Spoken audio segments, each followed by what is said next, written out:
Araw guys, dahil nakabalik na tayo ng dagat, namingwit tayo ng mga ibis at hindi lang ibis yung nakuha natin, meron din madanggit at mga lato na napakasarap naman talaga. Kaya naman for sure na mabubungkag na naman at mauugtang yung mabahaw nito, kaya samahan nyo kami. Pero bago ang lahat guys, umukab muna ako sa kaldero. Pag ukab ko ay napakasarap na bahaw talaga ang bumungad sa akin, kaya naman hinukad ko na kaagad to at binutan ko na sa tupperware na green. At pagkatapos ay tinakpan ko na. Siyempre dahil dagat yung punta natin, hindi mawala yung pinakamahiwagan nating bag at medyo matagal-tagal na natin to hindi nagagamit. At siyempre bago tayo pumunta ng dagat, magpaalam muna tayo sa dalawang princess natin at Princess Ivy na napakasarap naman talaga at siyempre hindi mawala yung flying kiss dyan. At sa puntong ito, transition na kaagad tayo guys, bumiyahe na kaagad kami papunta sa dagat namin at nalabyan pa namin dito yung napakaraming humay talaga. At ayan na nga, nakarating na kaagad kami dito sa dagat namin at nagsima-sima muna ako ng paan dito na napakasarap naman talaga para hindi tayo guslain. At as you can see naman guys, yung dagat namin napakalinaw talaga at dinala namin yung baruto dito ni Agaw-Agaw alias Ejili. Talagang napakaganda ng baruto na to, hindi ka magmamahay talaga. At sa puntong ito guys, bumiyahe na kaagad kami papunta sa floating cottage dahil mamimingwit kami ng ibis.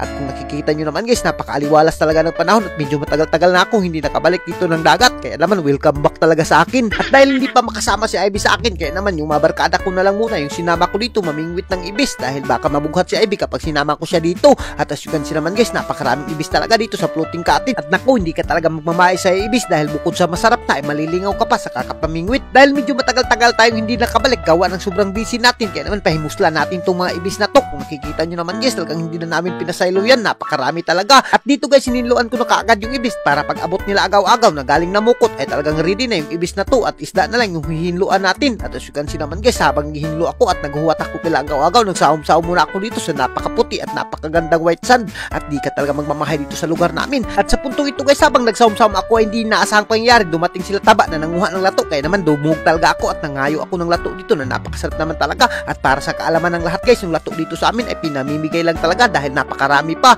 At sa puntong ito, tamang-tama dumating na rin sila Agaw-Agaw galing na mukot, kaya naman talagang hinabuan na kaagad nila yung pukot. At as you can see naman guys, medyo marami-rami rin yung kuha nila, sulbad na rin yung paniudto namin dito at for sure na mabubungkag na naman yung bahaw dito sa kinilaw na napakasarap naman talaga. At as you can see nung mga danggit guys, napakalaki naman talaga at hindi ka talaga magmamahay rito sa kuha nila dahil napaka-presko pa. Isa talaga ito sa pinakamingawan ko dito sa lugar namin guys kapag hindi ako nakabalik ng dagat dahil talagang mamimiss ko yung kinilaw na napaka-presko pa. At speaking of kinilaw, hinabu ako na kaagad yung bahaw natin dahil bubungkagin na natin yan at yung kinilaw tinimplahan ko na kaagad dahil tapos nang hiniwa ni gugug dyan. At as you can see naman guys, ganyan lang yung pagtimpla ng kinilaw, lagyan mo lang ng konting bitsin at pitik-pitikan mo ng asin ay goods na yan dahil napaka-presko talaga yung kinilaw na yan kahit walang suka yan. Naku, talagang hindi ka magmamahay dahil medyo matamis-tamis, pero lagyan lang natin ng lamas dyan at kumut-kumuti natin para mas maging malasa. As usual, ganito pa rin talaga yung mga ginagawa natin kung ano yung mga nakaraang vlog natin, ganito pa rin yung putripa natin. Ang kakaiba lang dahil na-miss natin to at medyo matagal-tagal tayo, halos umabot ng 3 buwan hindi tayo nakabalik dito ng dagat. At sa puntong ito, tama na yung chismisan at simulan na natin yung bukagan ng bahaw. At kung nakikita nyo guys, sinimula na kaagad namin at nagkurus-kurus na yung makamot namin at pati si Agaw-Agaw hindi rin magpapalupig yan dahil napakalakas umabhab niyan.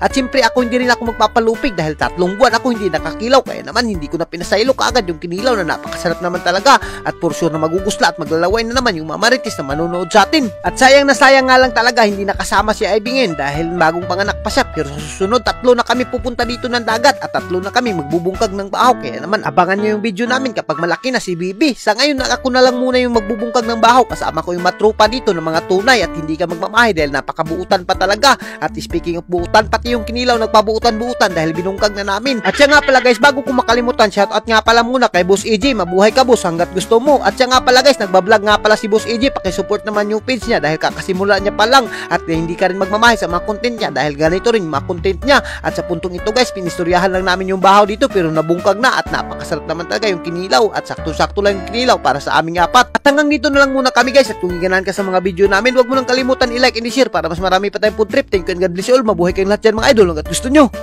So ayun guys, meron pa rin tayong laro na ipapakilala sa inyo. Ito ang 639GL at dito ay napakaraming laro pa rin guys ang pwedeng pagpipilian. At huwag kayong mag-alala guys, mamimili pa rin kami ng random na 5 na may bibigyan ng cash chick. Ano pang hinihintay mo, nasa comment section yung link at siguraduhin mo lang guys na nakashare at nakaregister ka sa aming mga video. At ito guys, tingnan nyo, ilalaroin ko ang Super Ace. So ayun guys, mag-bet lang tayo dito guys ng 200 pesos at i-auto play natin 900 pesos.